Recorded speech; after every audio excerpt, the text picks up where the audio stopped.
60 years ago, on the first weekend in September, Britain was about to go to war. Most people thought we had to fight. And throughout the country, at the end of a long, anxious summer, almost everyone sensed that Britain would never be the same again.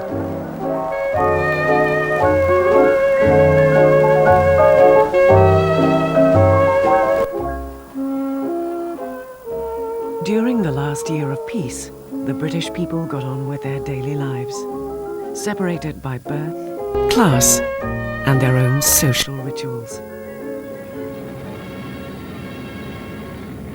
They realized war was coming menacingly closer when Hitler invaded Czechoslovakia on the 15th of March. But on the very day the Germans rumbled their tanks into Prague, the British aristocracy were rolling their limousines into Buckingham Palace. I just got an invitation through the mail. The Lord Chamberlain is commanded by their Majesties to summon Mrs. So-and-so and Miss So-and-so to a court at Buckingham Palace on Wednesday the 15th of March 1939 at 9:30 o'clock p.m. As we went slowly along, people in the Mall were queuing up to see us go by. That really astonished me. I thought, why should they bother with us? Twits of girls going into a place they were never going to set eyes on, and they were waving to us and blowing kisses and wishing us well. And I remember when we got to the Queen Victoria Memorial, the chauffeur went round it 3 times before he went in to the palace. That spring, with war in the air, the 19-year-old Helen Long returned to London from her finishing school in Paris. I think probably my parents thought it would be the thing for me to be presented at court, and my mother was enthusiastic. She thought it would be fun. And we had fun. They will be debutantes this year. So under the solicitor's eye of Miss Vicani, they study deportment. Anybody who's never done a deep curtsy, and I was one such, you really don't know how to do it. And you had to take 3, I think it was 2 or 3 steps to the right, and then do it again in front of the Queen. So you did one for each of them. And as you went down, you must not look the King or Queen in the face. And you had to keep your back straight, and you had to put one knee behind the other. How we didn't fall over, I don't know. But as you came up, she said, push your little chests out and give a little kick for the Queen.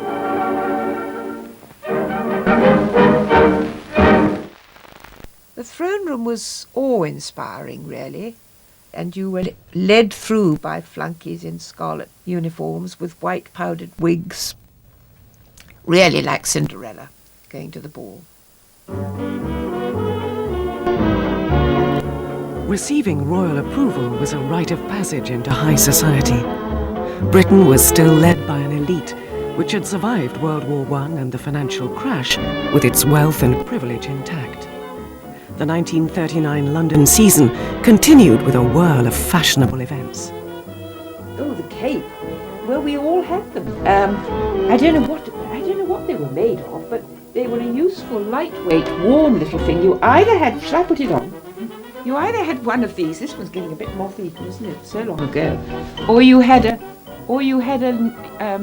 shawl knitted for you by a loving grandmother or a nanny or someone or a godmother. It was cold, you know. You went out in the evening into the street. It's just the time for dancing. Tomorrow is good day. You would be given these little tiny weeny cards that folded up, and inside all the dances were numbered. And then there would be a little blank in the middle, which would have been when the supper interval was and the band stopped playing. And you hoped that people would ask you to dance, and you would hope you didn't have too many empty gaps in your card. The Honourable Anne Scott Montague, as she then was, attended the Queen Charlotte's Ball on the 17th of May. The event went off as usual, but guests were asked to dress with particular splendour to banish the present gas mask mood. Advancing in close formation, the social lovelies looked as though they were making a charge upon Mayfair's young eligibles. 193 candles, and gosh, what a slice for somebody. People seem to think, which is quite wrong, that you curtsied to a cake. Well, you didn't. You curtsied to whoever was the guest of honour that year. After the first cut, the hungry debutantes clamoured round the chef for a plate load. Then, of course, the evening finished with a dance, the royal guests joining in the rhythm on the floor. As usual at these affairs, there isn't much room to move, and here it's worse than ever because they're all full of cake. So many of the dances were in 6 Stanhope Gate, which was the Gunter's building. It had an enormous glass window, and they had no curtains or blinds, and it always used to worry me because you would see these rather sad-looking faces looking through the glass when we were sitting down eating supper or drinking champagne or something, and all in our best clothes, and these faces looking through the glass window. And I always thought that they ought to have a shutter or blinds or curtains or something. I thought it was rather sad. We're always on the outside, always looking in. We never know how fortunes are made, or the sun when it shines finds us still in the shade. The aristocracy's wealth was plain to see. But the middle class was catching up, especially in the south. Despite the depression, they had more money and more to spend it on. At Earl's Court, London, the opening of the Ideal Home exhibition. On the platform are Miss Lorna and Mr. Esmond Harmsworth and Lord and Lady Harmsworth. The Ideal Home, of course, was very, very exciting those days. There you would see all the very latest appliances, the latest washing machines, the latest ironers. You didn't have to be very rich because they weren't that expensive. At the Ideal Home exhibition, which that year offered a specially designed air raid shelter, Marguerite Patton was demonstrating fridges. It's very easy to remember 1939 because I joined Frigidaire as their home economist. I had been a home economist in the electrical industry for several years. And of course, electricity was thriving. The wizard in the wall was making more and more people look towards vacuum cleaners, look towards new cookers. And it was my job to show people how to use the cookers. And I was sent out. I go and talk to them and more or less told by my superiors, don't come back until you've sold an electric cooker. This lady has very kindly been telling me how to get the best out of my cooker. I've had mine for years. It's certainly easy to cook with. That's perfectly true. No matter what you cook, leg of lamb, liver and bacon, potatoes or puddings, butter beans or beef, rhubarb or risotto. In fact, anything you like. It's also cheap, clean, safe, simple and quick with an electric cooker. Change of air and pleasant surroundings are essential for health. Nowadays, it is a simple matter to live in the atmosphere of the country, yet within a few minutes of town. Blue skies around the corner, walk round the corner with me. Just round the corner you'll see those blue skies. The late 30s had seen a housing boom, encouraged by cheap mortgages. In the last year of peace, 350,000 new homes were built, and many families moved to developments on the edge of major cities. The suburbs were popular, I think, in the 1930s because they represented a means of escape, as far as my family was concerned, from the inner city. Paul Vaughan was 13. His family was now living in the London suburb of New Malden. We'd come from Brixton, which was a very grimy, old-fashioned, clattering, noisy district. And the suburbs were new, clean, everything worked, and full of families like us who looked forward with great hope to the future.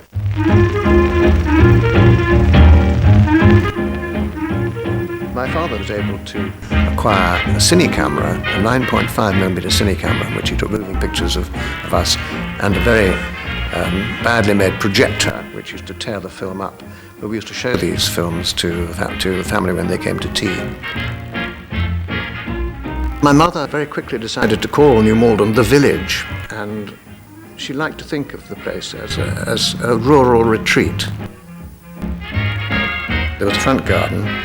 Outside that there was a chain fence and a privet hedge, which my father cut with shears to match the outlines of the chain fence. I remember one of my mother's friends, who was rather smart, her name was Nora, saying, "You must sit out in the front garden. It's very smart to sit in your front garden," she said. And my mother tried this but didn't like it. She thought it was too much in the view of the neighbours.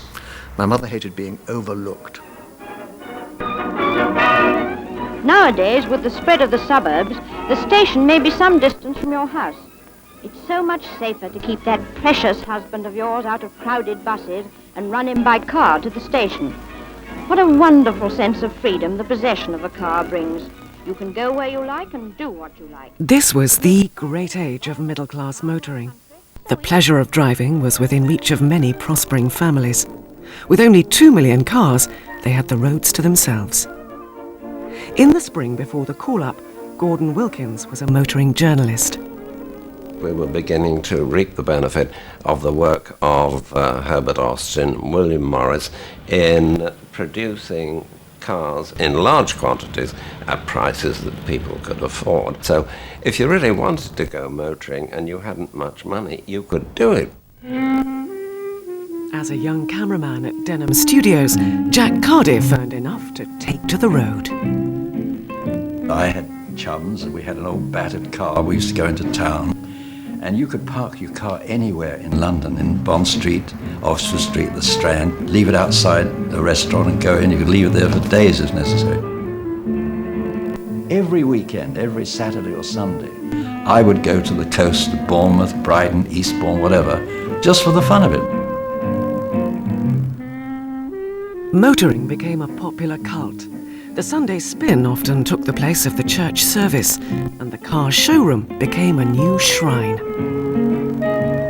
By 38-39, there was a tremendous choice of cars on the market. Advertising agencies, manufacturers, and their advisors had begun to realize that there was a female market, and they were already producing cars with special trim, special upholstery, special color schemes to appeal to women. Woman today has a big share, not only in driving, but also in choosing the car. While man listens to the engine, woman is looking at the appearance, the upholstery, the color scheme, and all those refinements which delight her in a car. I have been keeping my most precious car possession to the last. Here it is, a radio set.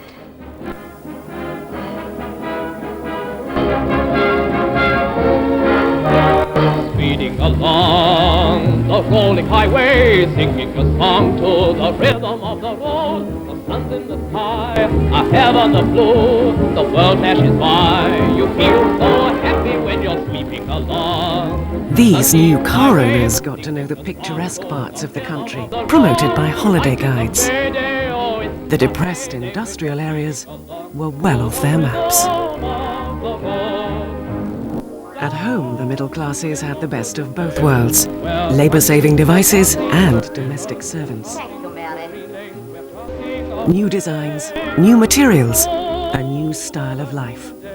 Hitler apart, their own corner of Britain had never felt so good. A great number of people were able to buy things then. Things had got much better. I remember my mother saying, you know, when war was declared, just when Britain was really turning the corner and things were getting better, people had more money. They were buying new houses. And really, we looked forward to a time ahead. He only has to turn the tap to get it on the spot. Happy in the morning, 'cause the water's hot. We can bath an army, the asphalt does a lot. Happy after breakfast, 'cause the water's hot. Dirty, greasy dishes are left without a blot. Cleaning house has no more fears, the ascot's waiting there. Saving money, sighs and tears, and endless wear and tear. Happy in the evening, 'cause we know we've got water everywhere, and always boiling hot.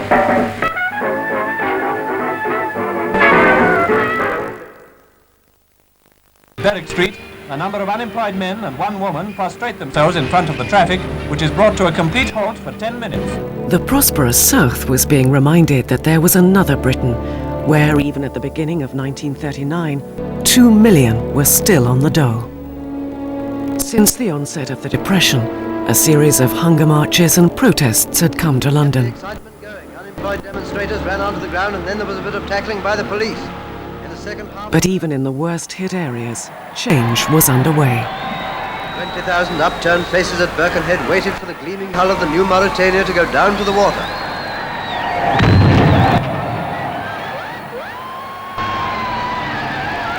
By the end of the decade, new investment and war preparations were giving fresh life to the shipyards and a chance to men like Harry Mooney. Liverpool loved ships, and a new ship was always welcome. But she was the biggest ship to be built in England. And they were so proud of the whole thing because it affected all Merseyside. It brought employment at a time when there was a lot of unemployment in Liverpool. Tony Butters left school at Easter 1939. The following Monday, he started work in the joiner's shop at the Camel Laird Yard.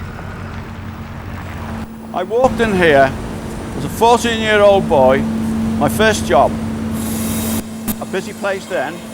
The first day I walked in here, I couldn't believe it. The noise for one thing, it was bustling, busy. I doubt if there was an empty space up there. Every bench had a man on it, 2 men indeed, one either side. They were the joiners. They were more cabinet makers than joiners because of the quality of the work they turned out. And they would be making furniture for the liners and the Admiralty ships, but the Mauretania at that time was the ship that was going, and everything was being pushed to finish the Mauretania. The Mauretania was one of the last great transatlantic liners to be built before the days of mass air travel. She was fitted out with marble, bronze, crystal, and mahogany. I'd never seen such luxury as I saw in the Mauretania.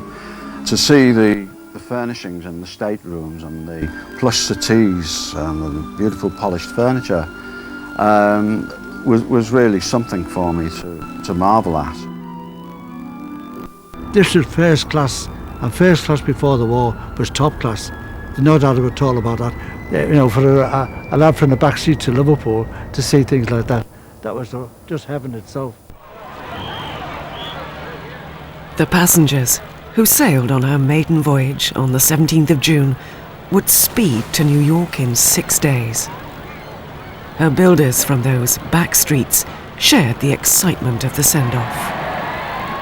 The next thing was, she blew her hooter. You know, then she gave it on. It's just to say, get out the way, I'm coming out.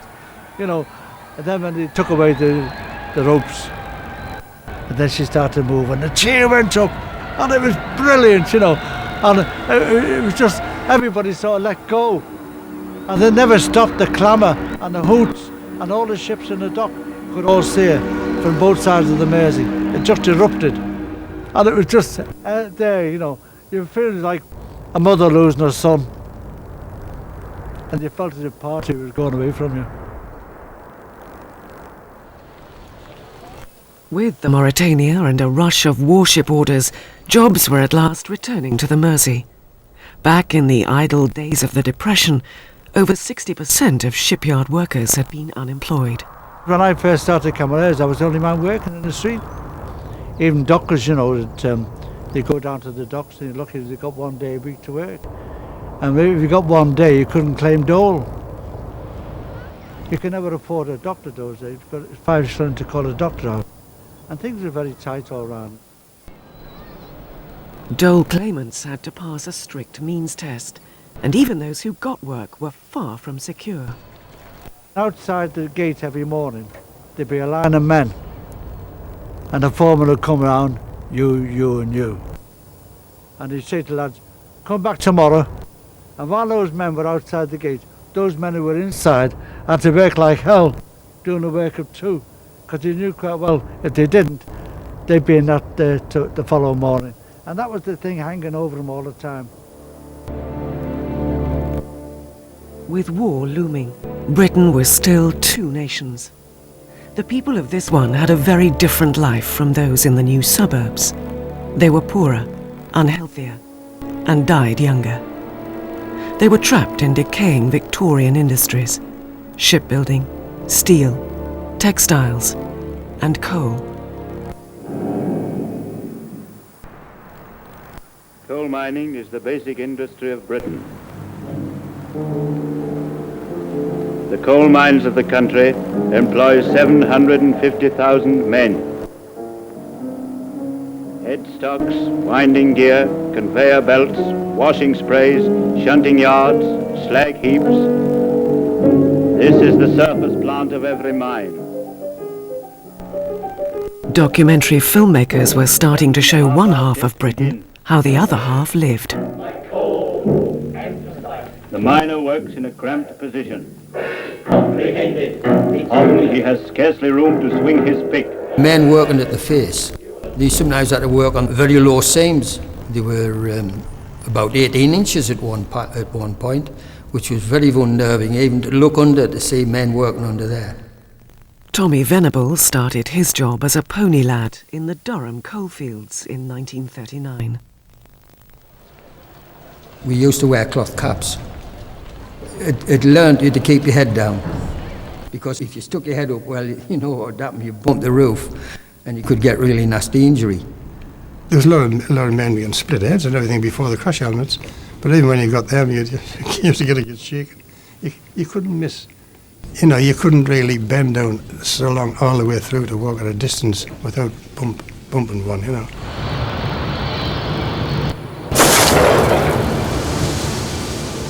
As industry geared up to produce weapons, more fuel was demanded. But the privately owned pits still relied on manual work, and the government failed to ensure the safety of hard-pressed miners. James Robinson's experience was not unusual. I had a broken leg, fractured arm, twice 2 knee operations, and then the last one was a fractured spine.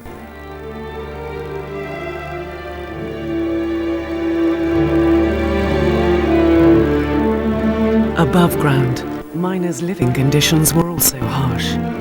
Despite some slum clearance, there were few ideal homes in County Durham.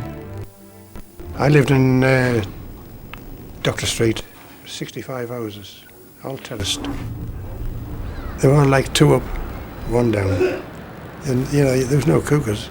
All you had in the back kitchen was just a little gas range for your kettle. You also had a boiler at the other side of the fireplace, which is you emptied for to get a wash when you come from the pit. There was no baths at the pit head. The bath time was in the house. And when it was bath times, the men coming from the pit, if there was any ladies present or like daughters present in the house, well, they had to move out while the father or the sons had to get washed. And they used to get washed in front of the fire. The vermin, blacklocks and such like, mice, there was every kind, you know. We call them blacklocks, call them beetles or whatever, or cockroaches. And if you had somebody living next door that had blacklocks, well, you got them and all. So it was a fight from all the time, you know. Most people used to bake their own bread. You always used to go into the house, you would see the bread in front of the fire, rising up with a tea towel over the top of it. And we used to bake these like brown fudges, and they used to be cooling off at the doorway. Mind, they were beautiful when you had to cut them, and you had a slice with treacle and butter on, and you used to love that.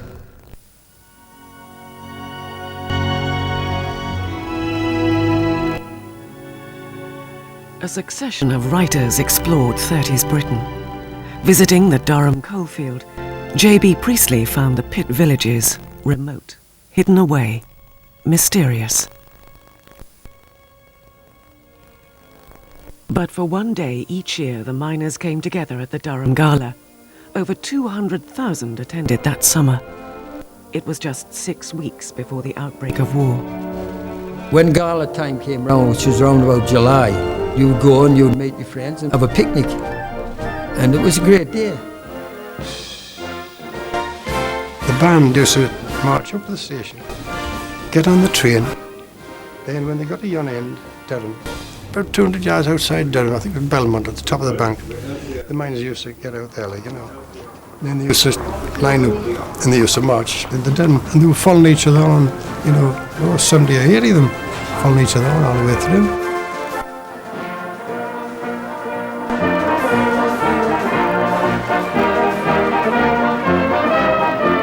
All the young people, you know, used to come in front of their own bands and banners, and they would link each other and they would dance from one side of the road to the other.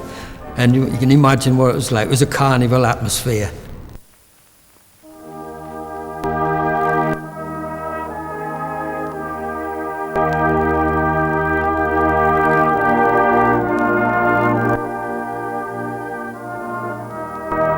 If there'd been a fatality at a colliery, and you looked at the banners that was draped with a silk black cord or a sort of a drape, you knew there'd been a fatality there. And the blacker it was, or the thicker it was, you knew there'd been a few. The tune Gresford was composed to mark a major colliery disaster. It had become a requiem for all those lost in the pits.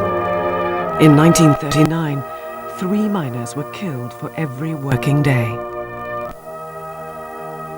As soon as they played that, you could hear a pin drop. It was people remembering all the miners who were lost over the years, you know. Funny feeling it gave you, thinking some of the people in that crowd have lost brothers or fathers or something.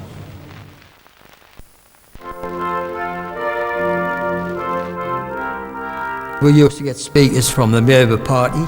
There was Manny Shinwell, who was our Member of Parliament at the time, Stafford Cripps and Nian Bevan, and there were some very good speakers up there. That year's speeches dealt with both the prospect of war and the miners' plight. They were told that only when the pits were nationalised would they get shorter hours and safer conditions. With the miners being so put down, more or less, these men used to come, and I think they used to enliven and give them a vision what they should be of the future. And that's what it was all about. They were trying to give them a better life, because it hadn't been a very a successful one before that. From Scotland to South Wales, mining communities were tight-knit and self-contained.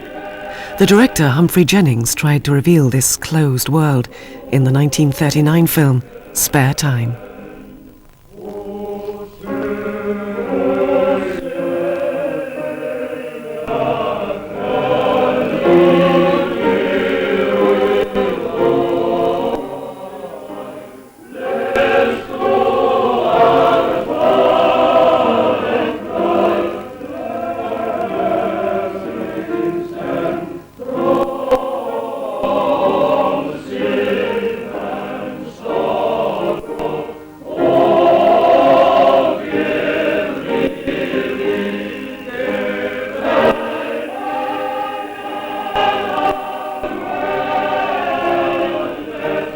Before the summer was out, the British people would face a common enemy. Britain could no longer be 2 nations.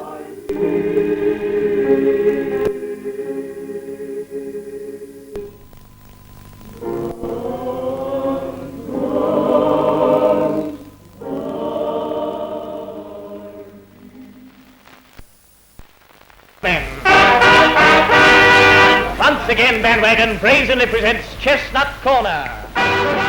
In the summer of 1939, the shared experience of radio was bringing Britons together. Anyway, Mrs. Bagwash isn't worried about it. Oh, she doesn't care a hoot. She said to me this morning, it's no good them Germans sitting up in those balloons over London trying to frighten us, because they can't. The BBC offered listeners just one national channel and was now accepted as the voice of Britain. Bristol here, wherever to you, Birmingham. Right. London here, wherever to you, Birmingham. Birmingham's over to you, Manchester. Establishment values were expressed in stuffy tones, and comedians had to follow a strict code. Now, the BBC once wrote to me and said, Dear Norman Long, We thought you'd like to face the mic with your piano smile and song. So will you bring your repertoire along for us to see, to go over it with a pencil of the blue variety? So BBC was sticky in those days, very. The young Joyce Stone was a keen listener. They were very right-wing. They were catering for the masses, but in a very, very narrow way. Everything had to be very, very nice. No bedroom scenes, no sex. Or if there was, it was left to the imagination. With thousands of barristers listening in, we can't let you broadcast that. Bert Wilcox had just started working with the EMI record company. The BBC would vet practically every song that was going to be played on the air. There's one which I recall the start. I just kissed your picture goodnight. And that was a very popular song. It was recorded by Anne Shelton, and they didn't want that. I just kissed your picture, because it sounds as if you're a bit kinky. You see, we can't have anybody giving their impression to our very pure audience who's listening to us, you see. By 1939, 3/4 of British homes had a wireless. With sets costing as little as £2, radio was within reach of a new audience. In a village, you sort of cut off from a lot of things. And the mining community was very, very close. Outside world was big news to us. The first radio we got was a Cossa. And it came in pieces. We couldn't put it together. We had to go and get a chap to come and put it together for us. I can always remember he always used to listen to Henry Hall's Guest Night on a Saturday night. And that was a treat.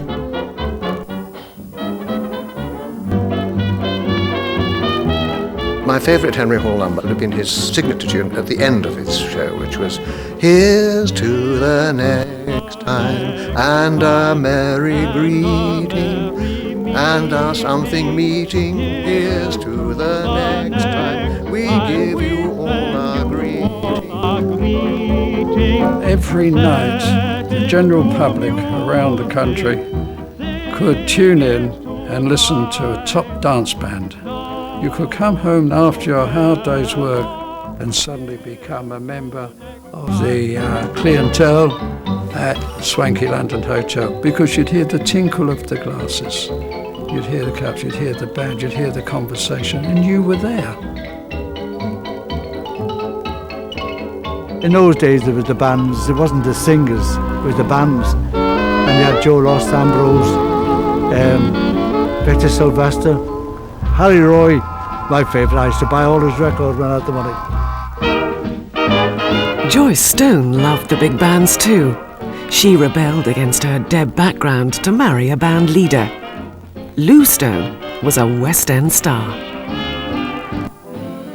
The BBC gave broadcasts to certain bands on certain nights. Lou was always on a Tuesday, Roy Fox was on a Wednesday, I think Harry Roy was on a Friday, and people would assemble in their homes and have parties and quite often take part and sing some of the songs and join in what the band was doing. That was going on all over the country. The nation was singing the same songs and watching the same films, from the suburbs to the coalfields. Every week, over 20 million people bought tickets to the plush new picture houses. There were so many people who were deprived of the sort of things that happened in films. It was a very sort of narrow kind of existence for many of the people in this country at that time who were working class people, and even people who had fair jobs and things. They didn't get the opportunity to travel, they didn't get the opportunity to have any kind of experiences. It was much better than reading a book, because you actually saw people moving and getting into terrific situations.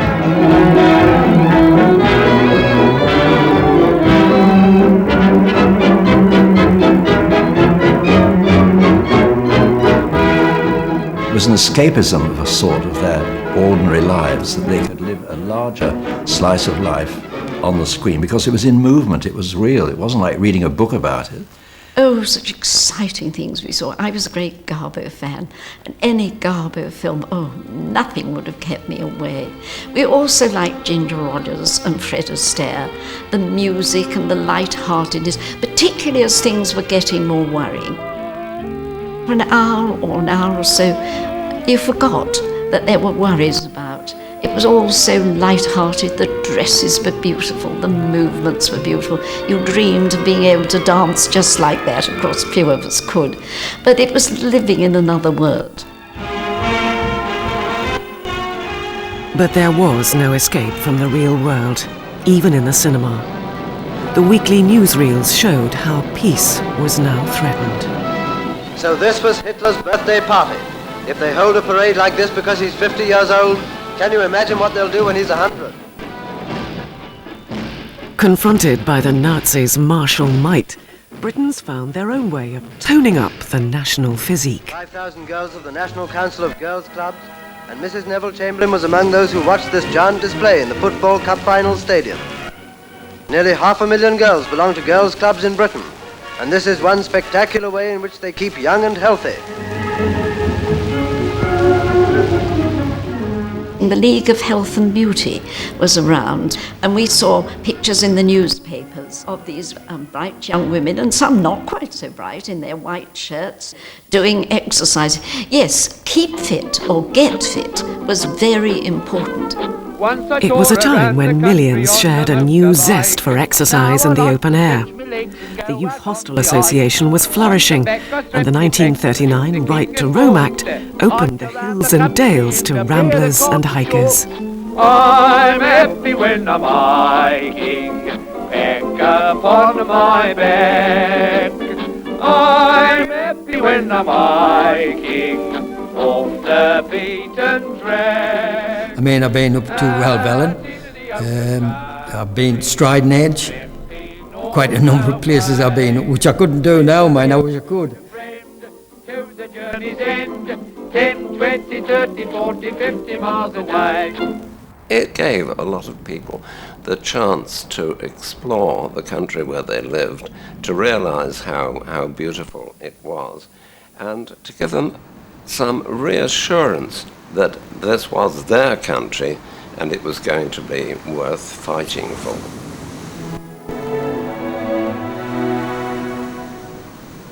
The socialist writer George Orwell condemned his country as the most class-ridden under the sun. Yet he admitted that Britain had a strong emotional unity. Millions shared the same patriotic sentiments. Nostalgia for the British countryside was bound up with loyalty to crown and empire, taught from childhood. It begins in a tiny island off the west of Europe, under whose flag live today a quarter of the world's inhabitants. One of the smallest countries on the map is responsible for the mightiest commonwealth of nations in history. And now the great cavalcade of empire makes a grand spectacle.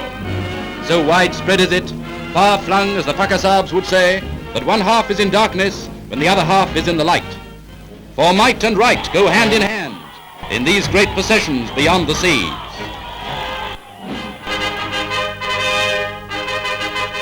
The idea of empire and Britain being a country you were proud to belong to was very strong. After all, we used to celebrate Empire Day. We used to take a Union Jack to school and march around the school hall to the strains of Land of Hope and Glory. On Empire Day, we got up, we put on our Girl Guide uniform, we were marched up to the flat roof of the school. We sang Land of Hope and Glory. The Union Jack flew and we sang God Save the King. Then we marched down, took off our uniforms, got on our gym tunics, went down for breakfast.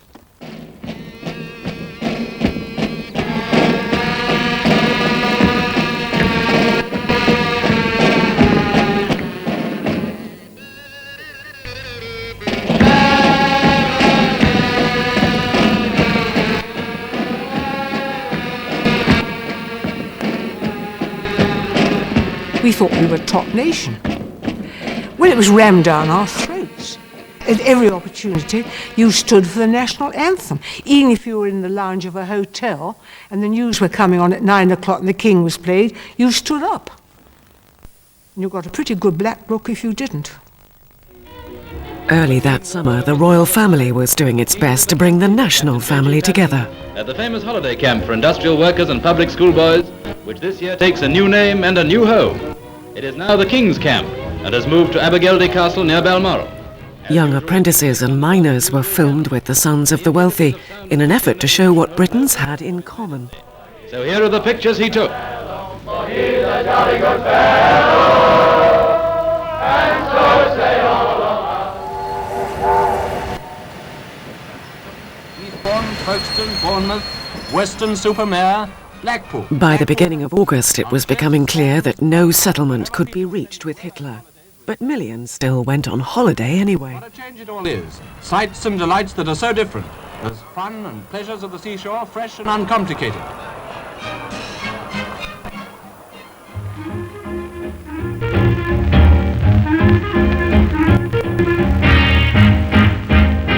In August of that year, we went to Sandown in the Isle of Wight. As usual, had a very nice time, got sunburnt and played at the seaside. And hundreds and hundreds of other families were doing the same.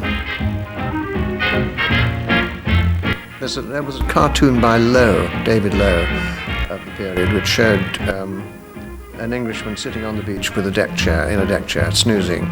Behind him, there was an enormous rock just about to come down over his head.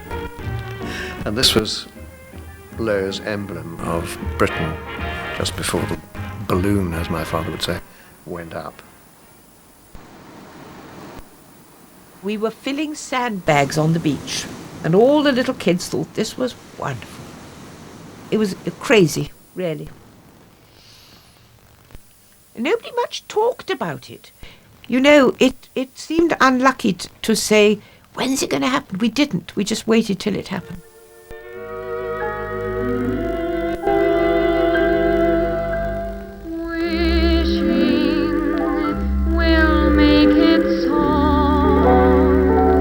Just keep on wishing, and care will go. We were all living in a kind of limbo. We knew that some sort of disaster was on the way and coming quickly, but people simply didn't appear to be aware of the seriousness of the situation. Every day you picked up the paper.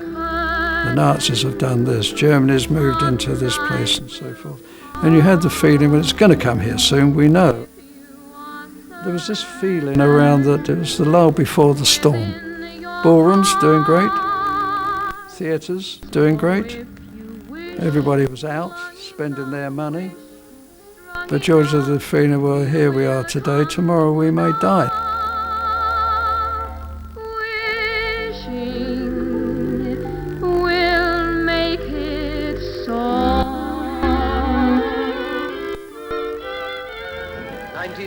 Is getting a bit of sunshine at last, and the parks and open spaces have come into their own. Oh, it's grand to be able to sit in the sun again, but it pays your poor old feet. This was not just the last summer of peace. It was also the last summer of the hungry 30s. The last summer before the government took new powers over people's lives. First to wage war, and then, when it was over, to build the welfare state. Guards on duty have changed over from scarlet and bearskin to the khaki, steel helmet and gas mask of service day.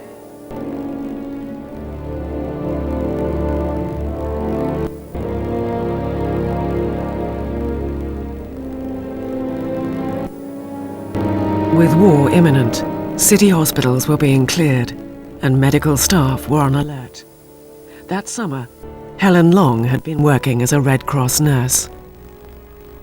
You must remember that while I was going to all these deb dances, I was also, during the day, blanket bathing people and doing medicines and giving out bottles and bedpans and all these sort of things, and smelling of carbolic and Lysol and all sorts of other nasty smells, and then having a hot bath which separated my day from my scented evening.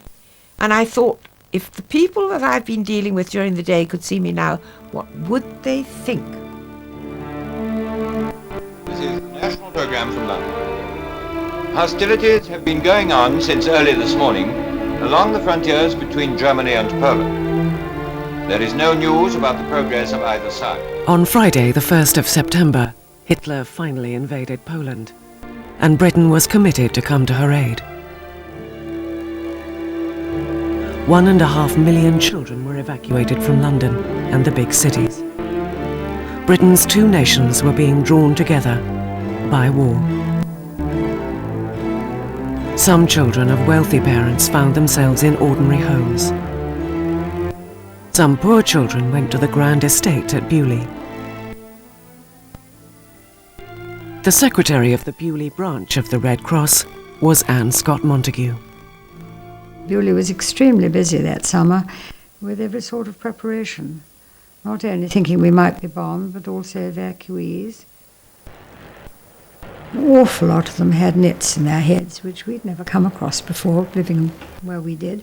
And we had to comb these children's hair and get all the nets out. And several of us, Red Cross, all went down to get rid of the nets, because we realised if they were sleeping all next door to each other, these children, some from homes with nets and some without, they'd pretty soon sped, and also fleas, masses of fleas.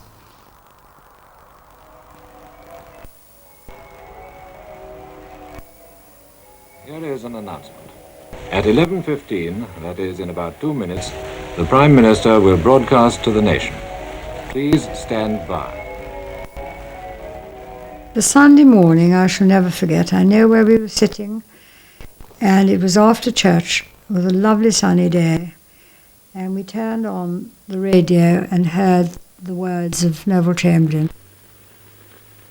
I have to tell you now that no such undertaking has been received. No such undertaking has been received, and this country is at war with Germany.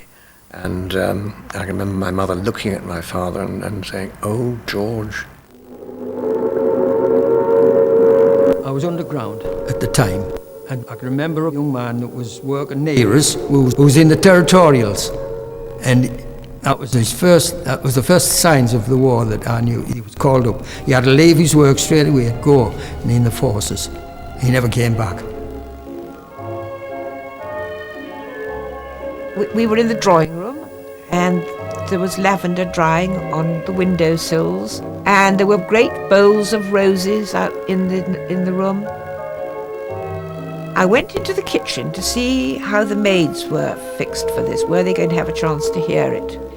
And they'd got a funny little wireless set there, and they were all gathered round it. And they were waiting to hear, and I just thought, it's so important for them to know what's happening. But you know, you lived in two worlds really then. Nobody would have thought to say, come in and hear it with us. But I knew they were going to get it all right. And then I went back, and we all crowded round, and we were all... I mean, it was a shock. You knew that nothing would ever be so dramatic in your life again. And out in the garden, I remember I went out in the garden really feeling this. And everything was going on just the same, you know, butterflies everywhere, and buddleias attracting the butterflies, and everything was the same, but still we were at war. Helen Long served as a nurse in the North African campaign. Marguerite Patton joined the Ministry of Food, instructing a rationed nation in 50 ways to use powdered eggs. Tommy Venables served his country mining coal. Harry Mooney built warships on the Mersey. And the Mauretania was stripped of her finery and converted into a troop ship.